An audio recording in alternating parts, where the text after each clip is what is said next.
This is the universe speaking to you.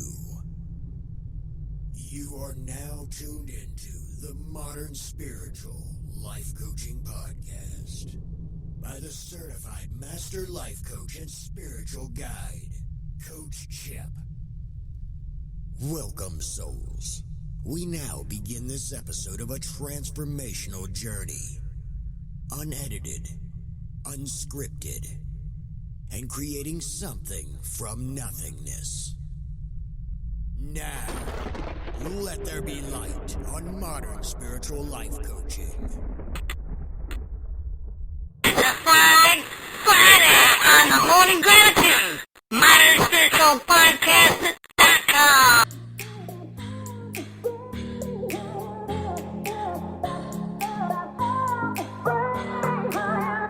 Think about it, there must be a higher love down in the heart or hidden in the stars above. Without it, life is a wasted time. Look inside your heart and I look inside mine. Things look so bad everywhere in this whole world. What is fair? We walk the line and try to see, falling behind what could be. Oh, oh, bring me a higher love. Bring me a higher love. Oh, bring me a higher love. Where's that higher love? I keep thinking of. Bring me higher love. Bring me a higher love. Worlds are turning, and we're just hanging on, facing our fear and standing out there alone. I yearning, yeah, and it's real to me. There must be someone who's feeling for me. Things look so bad everywhere in this whole world. What is fair? We walk the line and try to see, falling behind and what could be. Oh, bring me a higher love, my Lord. Bring me a higher love. Oh, oh, bring me a higher love, my Lord. It's that higher love I keep thinking of. Bring me higher love. Bring me higher love. Bring me higher love. Bring me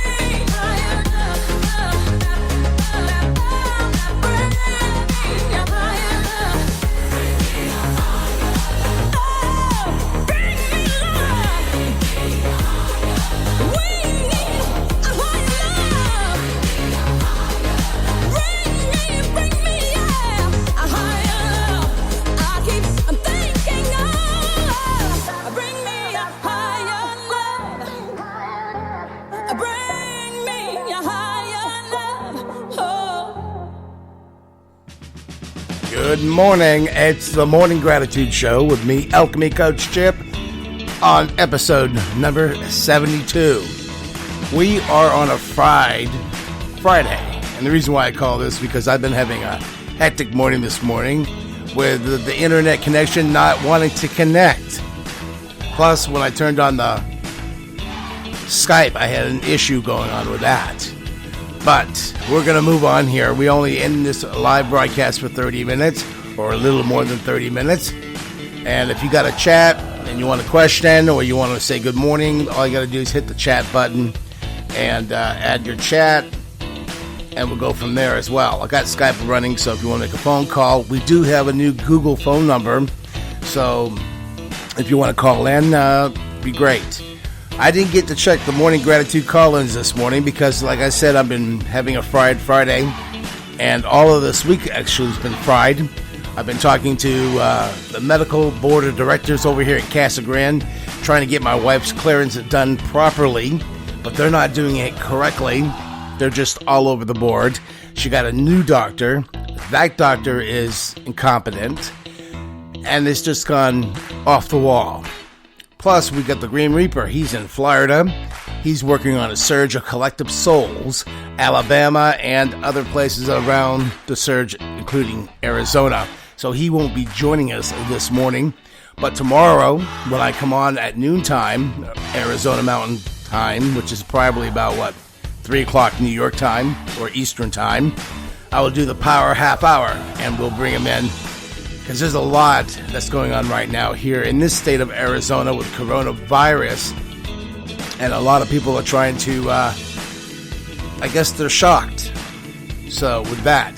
Plus, I'm going to let you know either tomorrow or Monday about the new app that we have that you can download the show directly. You know, instead of going through like all these other apps being listed with a whole bunch of hundreds of other podcasts that you listen to. You can just download this podcast or open the app up and we're right there. I'll tell you more about that as well. We're working on a lot of great things. I'm planning on a road trip for next month or the beginning of August, starting out here in Phoenix and doing our video podcast as well. We're going to be adding all this and much more, but I can't tell you more. You just have to listen. I'd like to thank you for the downloads as well. And, keep the downloads going because we're monetizing, and that means that we are being supported by the advertisers, so please support them back. We're going to get into it right now with a briefing that I heard the other day with the New York Governor Andrew Cuomo. And he talks about how the federal government and states are making a mistake.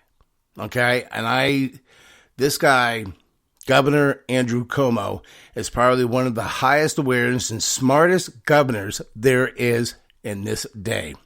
I'll give him high fives. If you are on that side of in New York, high fives to your governor, because we're about to hear that Governor Cuomo, warns the federal government about them making this mistake. Now listen closely to him. And you're going to hear it right here, right now, on the Modern Spiritual Podcast. Facts, and I'm telling you today, the federal government is making a mistake. And it is making an historic mistake. And that is not a political comment. That is a fact-based, objective comment. That this federal government is making a mistake on the way it is handling this COVID crisis and how it is now advising states and the people of this nation. On the facts, it is a mistake. We had the political debate. How do we reopen? We should just reopen immediately. This is all overblown. It's fine. That was theory A, right? There was a partisan divide to it. More conservatives argued that. Government should just get out of the way, let the free market do it, right? That was the Wall Street Journal, New York Post, conservative theory. Just open the doors. And then there was another theory. Let's reopen based on data. Let's not just reopen blindly as an expression of political ideology. We're dealing with a virus. The virus doesn't have a political ideology. No doctor ever said to me, oh, we did a COVID test, found out it was conservative, found out it was liberal. It's a virus. It moves as a matter of science. But there were two theories. We tested the two theories. We went into the laboratory, we tested the two theories, and now you have numbers. And numbers don't lie. You have 20 states where you have the COVID virus increasing as a matter of numbers. Fact. Look at the headlines. Facts. The COVID virus is increasing in 20 states across the country. The states without the smart reopening plans are going up. That is a fact. It's not a Democratic fact. It's not a Republican fact. There are no Democratic facts and Republican facts. They were just facts. There's Democratic opinion, Republican opinion, but there are no Democratic facts or Republican facts. That is a fact. Well, what's New York's interest in the rest of the nation? First of all, we're Americans, and we care about other Americans. Secondly, on a parochial level, if those states are going up, they could spread the virus to New York. They have a higher rate of infection than New York. What happens when those people get on planes and fly to New York? That's how we got here in the first place, right? People landing at our airports. So we do have a selfish interest. Same interest that so many states expressed when we were at the beginning of this, and they were worried about New Yorkers going to their states, right? We lived through that. Well, now it's the inverse. Now people are getting on planes, they're traveling. They could actually be bringing the virus to New York. Well, you hear from the federal government, the numbers are going up because we're doing more testing. That is just not true. As a matter of fact, as a matter of mathematics, as a matter of the data, that is just not a true statement. Forget the testing. Hospitalizations are going up. The number of people going into hospitals is going up. How do you explain that? Are they pretending to be sick? Are they not really sick? And you see the number of hospitalizations going up in those places where the percentage is going up in testing. First, their argument on testing doesn't make any sense because not only is testing going up, but the percentage of positive is going up. But even put that aside, because it's complicated for people. People walking into the hospitals are going up, which by definition means more people are getting sick. Otherwise, more people don't go into hospitals. That's Arizona. That's Texas. And by the way, it tracks with the increase in the testing. But it is undeniable. But that more people are getting sick when more people are going into hospitals. New York, the number of people going into hospitals is going down. The percent testing positive is going down. These are facts. This is undeniable. When I say the federal government is making a mistake, these policies have real consequences. This is a moment in history where it's not going to be about the partisan divide when they write the books. They'll talk about the absurd politics. There's going to be real life and death consequences to this. They are now projecting, by the model that the White House uses, they have increased their projections to show almost 90,000 more people are going to die by August. Good morning, souls. This is the Grim Reaper. I'm here to give you a coronavirus reminder, safety tip. Wear your face-covering mask. Stay within 6 feet of social distancing, not 6 inches. I will be back on Friday with Master Certified Coach Chip to give you more of a coronavirus update starting at 6 a.m.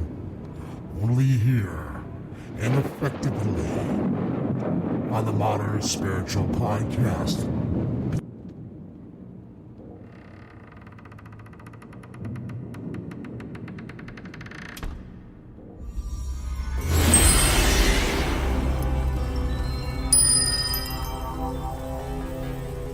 Greetings, I am Dr. Beyond, and I welcome you to the multiverse.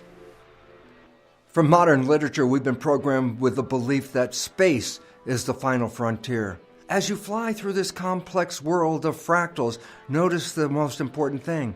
This is the creation of our mind. Our mind is the final frontier, the imagination driven by fractal geometry. You've heard many times the concept of the word fractals. And how does that relate to biology and evolution? Let's understand what a fractal is. It's geometry. What is geometry? The mathematics of how you put structure into space. So if we want to talk about nature, the structure and evolution of nature, the physical nature, how do we put that into space? Well, we would need to use the mathematics of geometry. But the geometry that we all learned in school was called Euclidean geometry. You're familiar with that one. That's the one that had cubes and spheres and cones and flat planes and straight lines and points. But what did we create with that structure? The buildings we live in, the machinery that we have built. Man-made objects are coming from Euclidean geometry. But you know what's interesting? You can't create nature with Euclidean geometry.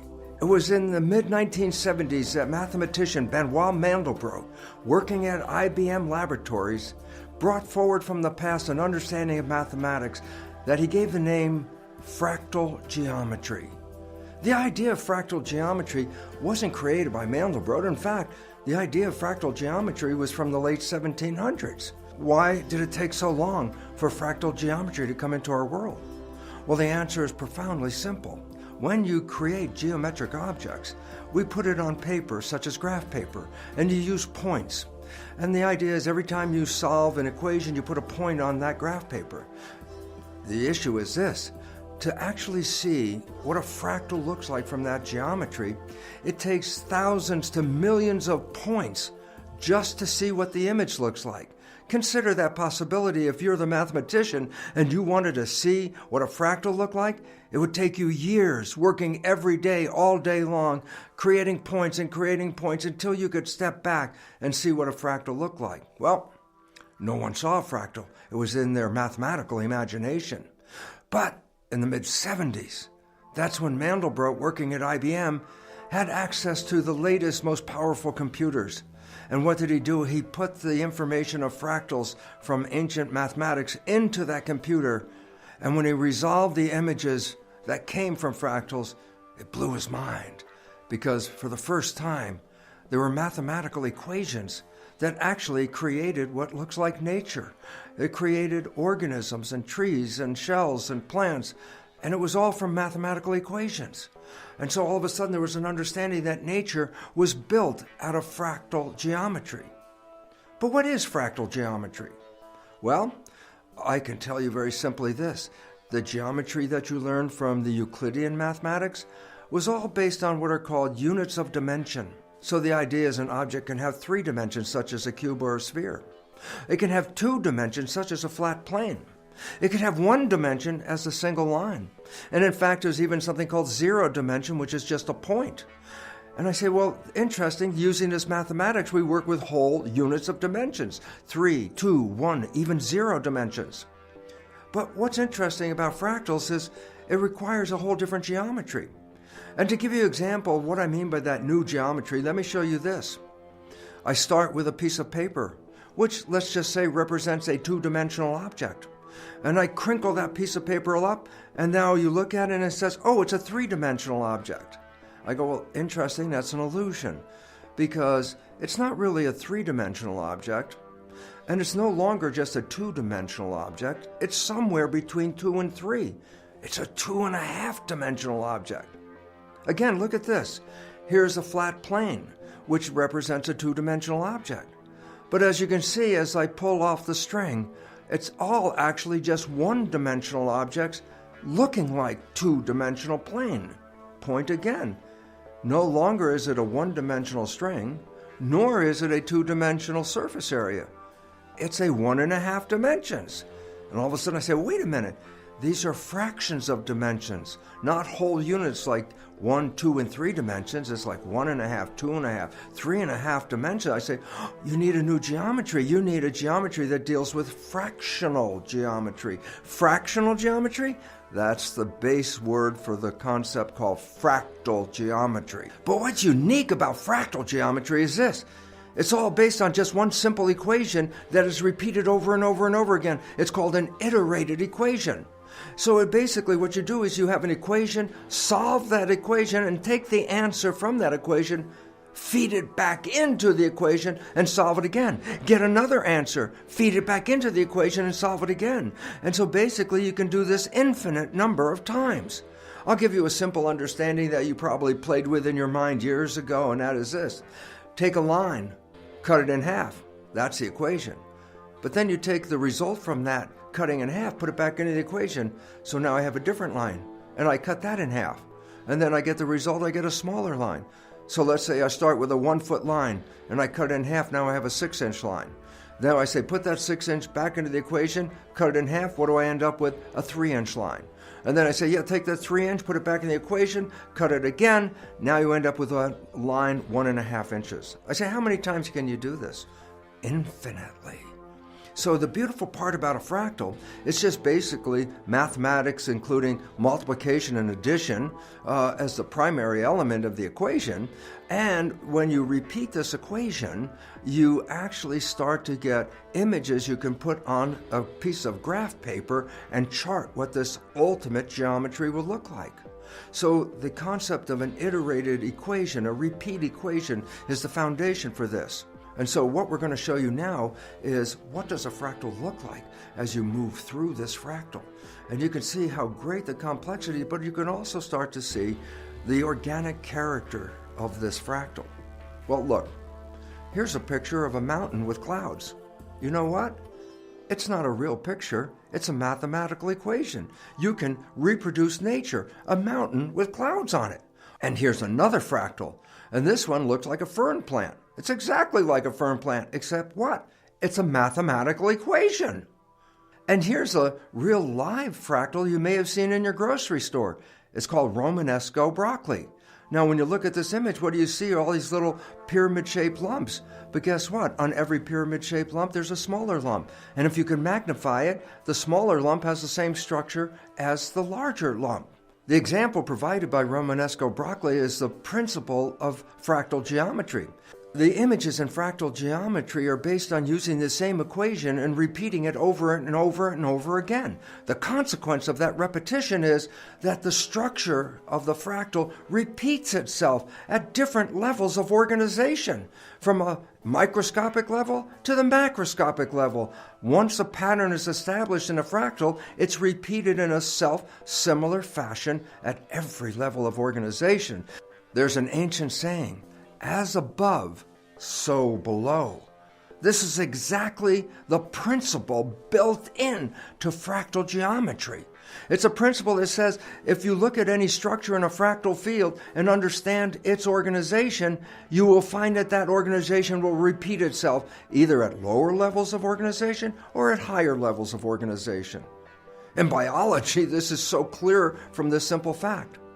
A human body is made out of 50 trillion cells. The cell is an equivalent of a miniature human. Why?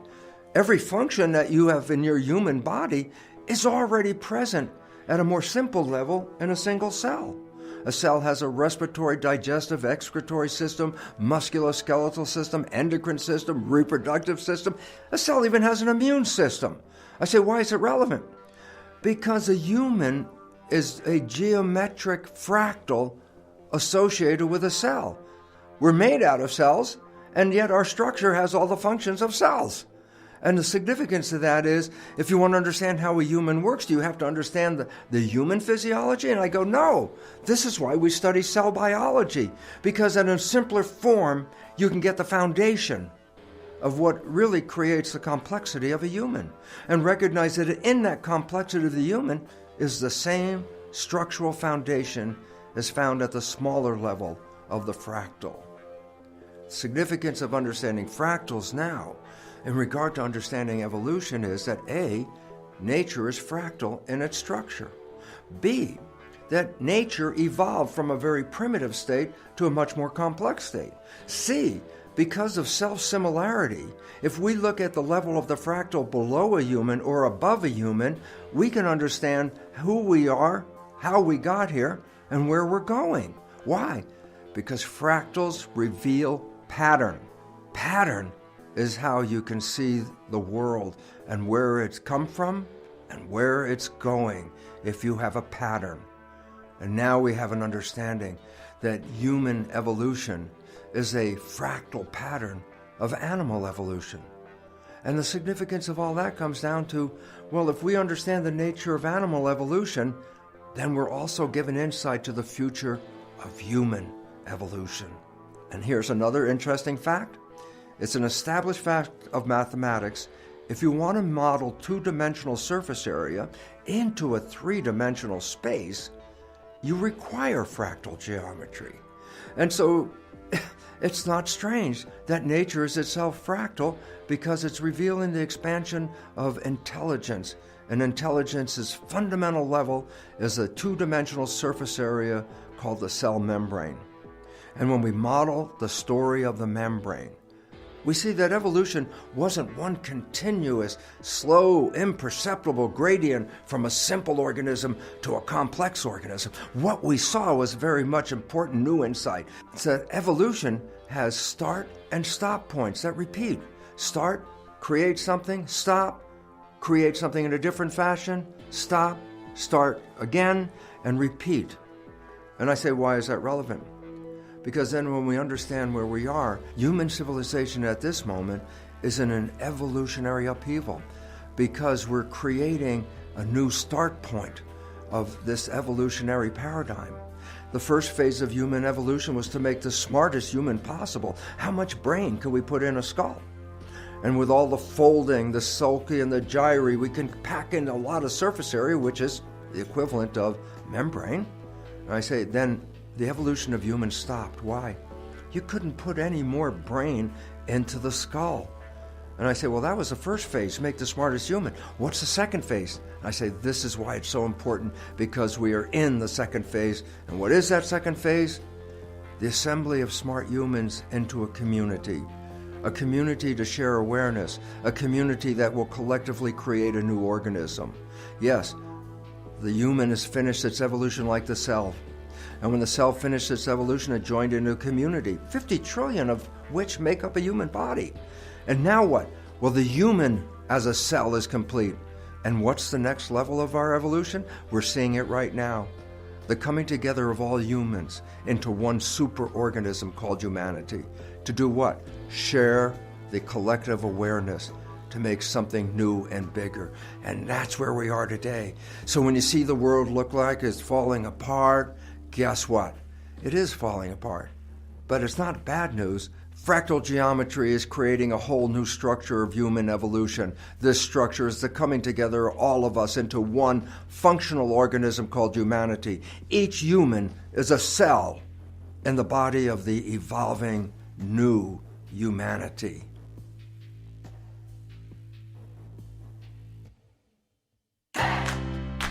And that's what he's basically saying, is that we came as plants or animals before humans, which, being a human, is a privilege. Getting in the fractals is a little more difficult, and if you're just learning about it, well, here you are. Because this is why I call it Morning Gratitude of a Friday.